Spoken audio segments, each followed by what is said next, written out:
This is Acadiana's Morning News. I'm Brandon Como. She's Bernadette Lee. And as promised, joining us on the phone line right now is Attorney General Jeff Landry. Jeff, good morning, sir. Good morning. All right. So you made big news earlier this week when on the press conference dealing with the bribery scandal that happened at the Lafayette District Attorney's Office. 6 more arrests were announced in that case. And I made the comment on the Tuesday morning following it, and I want to make that comment again now, that I believe that was a moment, and especially going to the message of, hey, here in Louisiana, we're going to make sure that we, clean up our own situations instead of having the federal government have to come in. But I think that was a moment that I wish the rest of the state could have seen what we saw here in Lafayette, and I think it was a very proud moment. And so I know this is something that I think for you, this is just only the beginning as far as looking into these kinds of cases, trying to clean up government corruption. Absolutely. It was at the core of our campaign last year. I mean, I think that your feelings are reflective of many citizens around the entire state who believe that we have a problem here in Louisiana. We know we've had a black eye for a long time. We've seen it based upon the actions that the federal government, the Department of Justice, and the FBI have made in Louisiana over the many decades in the past. But it's high time that we take responsibility for our own actions as well, and that the Attorney General's office, the Department of Justice that I'm running now, thanks to those voters out there who elected me, is going to do our part. We're going to do our part in making sure that we clean up public corruption in this state. Now, I know there's obviously details you can't share sometimes. Is this particular case, though, the bribery case, is it a closed case, or do you expect more potential arrests? You're still investigating? We do not expect any more arrests in the case. It is, of course, an ongoing investigation. You never want to close it out until everyone who has been indicted has been adjudicated in the system. But right now, based upon our findings, we don't expect any more arrests. Now, I'm curious because there's a lot of cases that you're looking at. You've stated before that you're going back through previous cases under the Caldwell administration, and you're looking back at different cases. What was it about this case that you're now only a month in of serving as Attorney General that you really made it a point to come out with this case early on? Well, I think one of the things that struck us with this case was our communications with our federal partners, and the fact that these investigations had been sitting on his desk with what they viewed as a high priority. They were like, "Look, we made our arrests, we made our cases.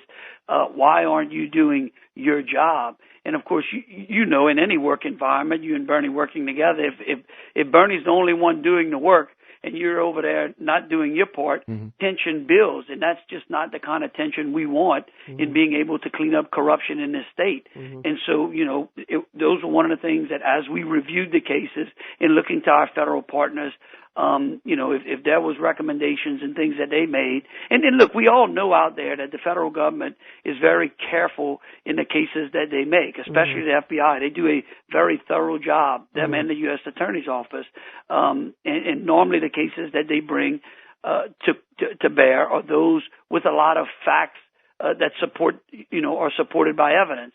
And so that was one of the things that struck us in this case. I would like to ask you, kind of switching gears now, to talk a little bit about yesterday.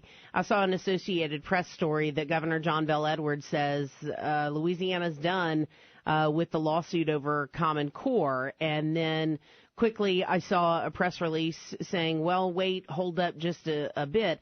So, Attorney General Landry, tell me a little bit about what you're thinking in this area. Well, it was a bit disappointing to learn about what the governor thought he decided on yesterday morning. We have tried to keep a very open line of communication with the governor's office when it comes to the legal affairs of the state.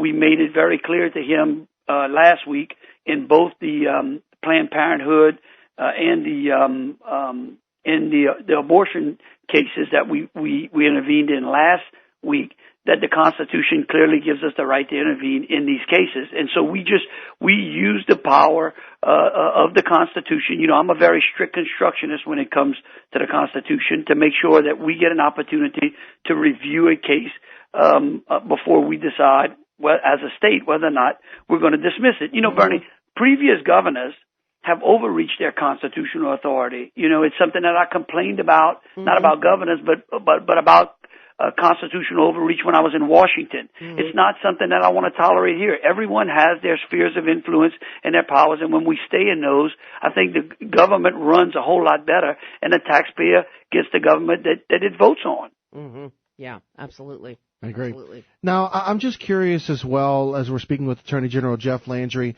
about the cases that you've been reviewing and such, and you campaigned on cleaning up public corruption, and that's what you started out doing. And what I'm curious is the public corruption, now that you're getting a chance to look at it and look at these cases, is it more than even what you thought and campaigned against? Is it about what you thought for Louisiana corruption? We know you just mentioned that Louisiana does have a black eye for being known for some corruption here. Is it something that's a little bit more than you thought going in, or how you're approaching it? Yeah, I mean, look, you know, as we went through the office, there were some things that kind of struck us as being a little more severe than what we thought in the way that things were going on. We're hoping to clean that up.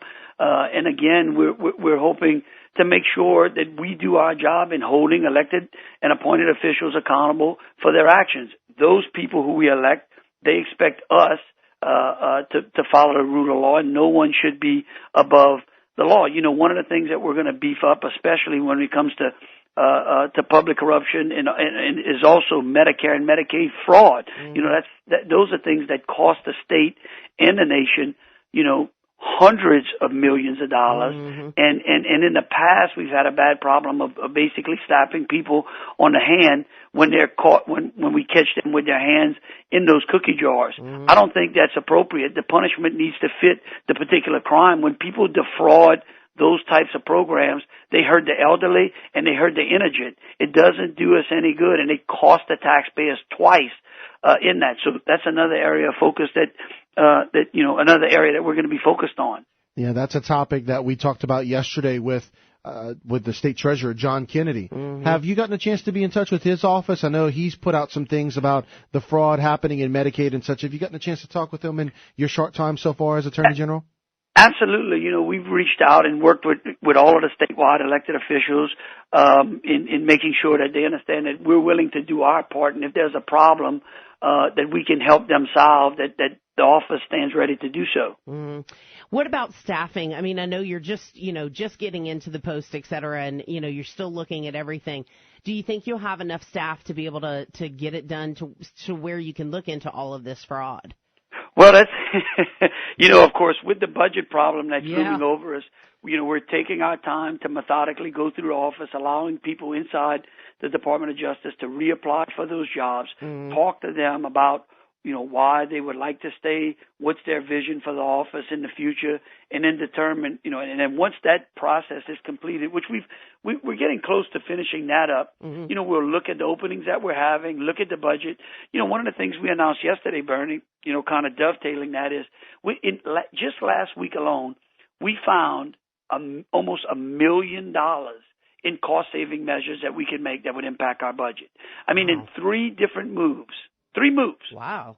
We announced, and I think we set it out there yesterday. It was the letter that we sent to Commissioner Jay Darden, and I'll kind of give you an example of that. One, we cut $131,000 a year off of our executive staff, okay, which would be comparable to the governor's cabinet level, right? That's a little bit of compare and contrast to what they've done. So we've trimmed $131,000 annually out of that budget. We saved $330,000 by simply moving. We're going to move the office in New Orleans into the Benson Towers, which the state has a lease on, right, and has empty space in. And then we found another $250,000 just in the way that we're storing data for files in the office. I mean, $250,000 a year. So we really haven't even impacted services in a negative way, but found $1 million. So that's it's some good things, and we think more is to come. Yeah, and I certainly hope so. I hope the people on the state level will take by, or at least watch your example and you know, look at that, look around their departments. What can we do to save some money? I mean, unfortunately, I don't think the legislators are going to have the backbone to not raise taxes And maybe that's not even a fair statement that I'm making. Maybe I'm being unfair. I wish that, and I think every taxpayer wishes, that those ladies and gentlemen could go in there and just try to find the savings first before raising the taxes. And like you have proven, here are some great examples, you know. Exactly. And I'll tell you this, you know, I have run my head up against some of the bureaucratic frustrations in the way that we run the office and some of the rules that the Department of Administration kind of, in my opinion, shackles agencies in their ability to cost save. And so those are some things that we're trying to compile to bring to the legislature to say, look, if we run our government agencies with an eye towards the way that business folks run their businesses, okay, understanding that, look, at the end of the day, we have a legislative auditor, and he comes in and he makes sure that we spend those dollars in accordance with the law and the wishes of the legislature.